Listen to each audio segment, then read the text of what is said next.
Dear viewers, welcome to my channel. তোমরা প্রত্যেকেই জেনে গেছো যে আজ 16 জুন বিকেল 5টা থেকে এসএসসি বা এসএলএসটি 2025-এর অনলাইন অ্যাপ্লিকেশন কিন্তু শুরু হয়ে গেছে।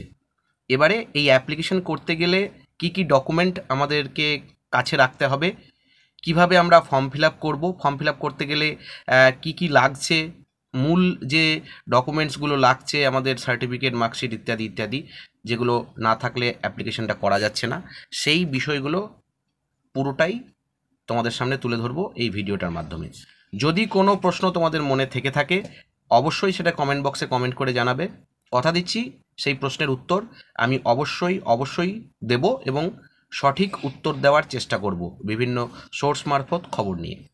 তো প্রথমেই দেখো, নবম দশমের ক্ষেত্রে বা 9-10-এর ক্ষেত্রে যারা অ্যাসিস্ট্যান্ট টিচার হিসেবে অ্যাপ্লাই করতে চলেছ, এখনও যারা অ্যাপ্লাই করনি, তাদের যে বিষয়গুলো তাদের হাতের কাছে রাখতে হচ্ছে সেটা হচ্ছে, প্রথমেই যেটা লাগবে সেটা হচ্ছে একটা পাসপোর্ট সাইজ ফটো লাগবে। একটা পাসপোর্ট সাইজ ফটো কিন্তু তোমাদের লাগবে।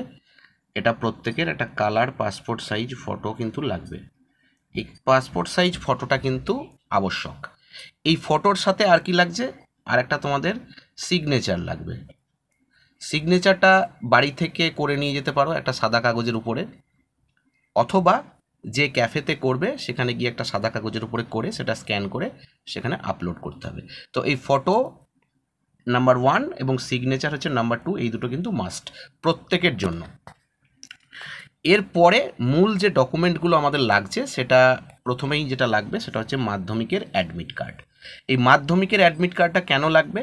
মাধ্যমিকের অ্যাডমিট কার্ড থেকে আমরা প্রত্যেকটি ক্যান্ডিডেটের এজ বা বয়সটা আমরা জানতে পারবো। এই বয়সটা জানার জন্য ওখানে দেখবে একটা এজের অপশন দেওয়া থাকবে যে এত তারিখের নিরিখে যেটা তোমাদের বয়স কত হচ্ছে, এত বছর, এত মাস, এত দিন, সেইটা জানতে গেলে এই মাধ্যমিকের অ্যাডমিটটা হচ্ছে একটা এজ প্রুফ ডকুমেন্ট, বা এই মাধ্যমিকের অ্যাডমিটকে এজ প্রুফ ডকুমেন্ট হিসেবে ধরা হয়ে থাকে। তো এটা কিন্তু মাস্ট তোমাদের লাগবেই। 2 নম্বরে যেটা হচ্ছে যে গ্র্যাজুয়েশনের মার্কশিট অথবা মাস্টার ডিগ্রির মার্কশিট। অথবা কেন বলছি, তোমরা গ্র্যাজুয়েশনের অর্থাৎ গ্র্যাজুয়েশন দেখিয়ে অ্যাপ্লাই করতে পারো, বা গ্র্যাজুয়েশনে যদি 50% তোমাদের না থাকে, যদি মাস্টার্সে 50% থেকে থাকে, তাহলে গ্র্যাজুয়েশন না দেখিয়ে মাস্টার ডিগ্রিতে কিন্তু তোমরা অ্যাপ্লাইটা করতে পারবে। এক্ষেত্রে বিএতে অর্থাৎ বিএসসি বিকমে যদি 50% না থাকে, আবার বলছি মাস্টার্সে যদি 50% থাকে, তাহলে তোমরা কিন্তু অ্যাপ্লাই করতে পারবে। এবং এখানে খুবই গুরুত্বপূর্ণ একটা জিনিস যেটা তোমাদেরকে জানাবো, যে পরবর্তীতে যে 10 মার্কসটা হিসেব করা হবে এই গ্র্যাজুয়েশনের ক্ষেত্রে, এই 10 মার্কসটা কিন্তু তুমি গ্র্যাজুয়েশনের জন্য দিচ্ছ নাকি মাস্টার্সের জন্য দিচ্ছ সেটার উপরে নির্ভর করবে। অর্থাৎ তুমি যদি গ্র্যাজুয়েশনের মার্কশিট প্রোভাইড করো, তাহলে এই 10 মার্কসটা সেখানে প্রাপ্ত নাম্বারের ওপরে বিচার্য হবে। আর তুমি যদি মাস্টার্সের ডিগ্রির মার্কশিট দাও, তাহলে সেই 10 মার্কসটা কিন্তু এই মাস্টার ডিগ্রির প্রাপ্ত নাম্বার হিসেবে কিন্তু বিচার্য হবে। তো এটা কিন্তু খুব ভেবে চিন্তে তোমরা করবে যে গ্র্যাজুয়েশনের মার্কশিট দেবে নাকি মাস্টার ডিগ্রির মার্কশিট দেবে। এখানে যাদের 50% নেই তারা তো মাস্টার্সের মার্কশিট দিতে বাধ্য। ঠিক যাদের ক্যাটেগরি রয়েছে, অর্থাৎ যারা ক্যাটেগরির স্টুডেন্ট, তাদের এই 50টা সেক্ষেত্রে 45 হয়ে যাবে। গ্র্যাজুয়েশনে যাদের 45% নেই, তারা কিন্তু সেক্ষেত্রে মাস্টার ডিগ্রির সার্টিফিকেট প্রোভাইড তাদেরকে করতে হবে। নেক্সট হচ্ছে কাস্ট সার্টিফিকেট। এই কাস্ট সার্টিফিকেট কিন্তু এসসি, এসটি, ওবিসি, পিএইচ যারা রয়েছে তাদেরকে প্রত্যেকেই এটা লাগবে। আবার বলছি, ওবিসি কিন্তু আমাদের রাজ্য সরকারের তরফ থেকে ঝামেলাটা মিটে গেছে। তো ওবিসি যাদের আছে তারা কিন্তু ওবিসি সার্টিফিকেট দিতে পারবে। এখানে ওবিসি সার্টিফিকেট তারা কিন্তু প্রোভাইড করতে পারবে। এতে কিন্তু কোনো বাধ্যবাধকতা নেই বা করাটা অন্যায় নয়। ওবিসি সার্টিফিকেট কিন্তু যাদের ওবিসি রয়েছে তারা কিন্তু ওবিসি সার্টিফিকেট এখানে নিজের ইনফরমেশনে তারা কিন্তু দিতে পারবে।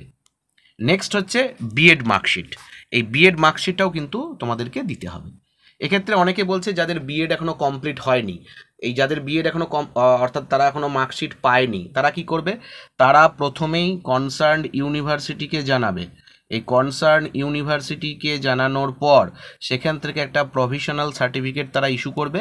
এই প্রভিশনাল সার্টিফিকেট পেতে গেলে কি কি করতে হয় সেটা ইউনিভার্সিটির সাথেই যোগাযোগ করে জানতে হবে।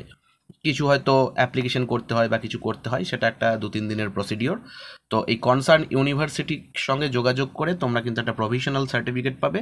এই প্রভিশনাল সার্টিফিকেটটাই কিন্তু বিএডের মার্কশিট বা সার্টিফিকেট হিসেবে কিন্তু যদি যারা সার্টিফিকেট পাওনি তাদের ক্ষেত্রে কিন্তু লাগবে। আর যারা পেয়ে গেছো ভালো কথা।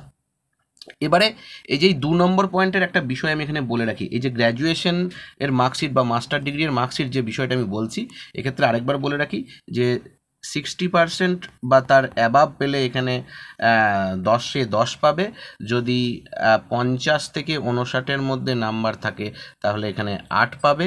আর যদি বিলো 50 থাকে, অর্থাৎ 49 থেকে শুরু হয়, তাহলে কিন্তু এক্ষেত্রে নাম্বারটা হয়ে যাবে 6 মার্কস। তাহলে এই হচ্ছে মার্কসের হিসেব। এরপরে আমরা চলে যাব একাদশ দ্বাদশ শ্রেণীর ক্ষেত্রে। তো একাদশ দ্বাদশ শ্রেণীর ক্ষেত্রেও বিষয়টা তাই, মাধ্যমিকের অ্যাডমিট লাগবে নাম্বার 1। মাধ্যমিকের অ্যাডমিট সেই আবার একই গল্প, এজ প্রুফ হিসেবে।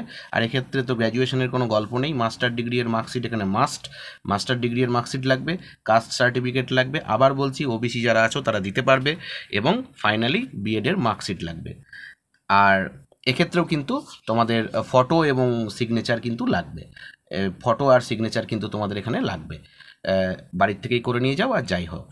তো অ্যাপ্লিকেশন করার পর প্রত্যেককে বলবো যে তারা প্রিন্ট আউট একটা কপি বের করে রাখবে এবং খুব সন্তর্পণে অ্যাপ্লিকেশনের ফর্মটা ফিল আপ করবে। সেক্ষেত্রে নিজেদের নাম, নামের স্পেলিং, বাবার নাম, বাবার নামের স্পেলিং, ঠিকানা, তার স্পেলিং, সবটাই কিন্তু বি কেয়ারফুল, ভালোভাবে দেখবে, ভালোভাবে করবে। এই ছিল আজকের মতো এই ভিডিওতে এটুকুই। আবারও বলছি, এরপরেও যদি কোনো প্রশ্ন থেকে থাকে, কারোর কোনো জায়গায় অ্যাপ্লিকেশন করতে গিয়ে আটকাচ্ছে, নির্দ্বিধায় কমেন্ট বক্সে কমেন্ট করতে পারবে। আমি সঠিক সোর্স থেকে জেনে অবশ্যই সঠিক উত্তর দেওয়ার চেষ্টা করব। ভালো থেকো, ধন্যবাদ।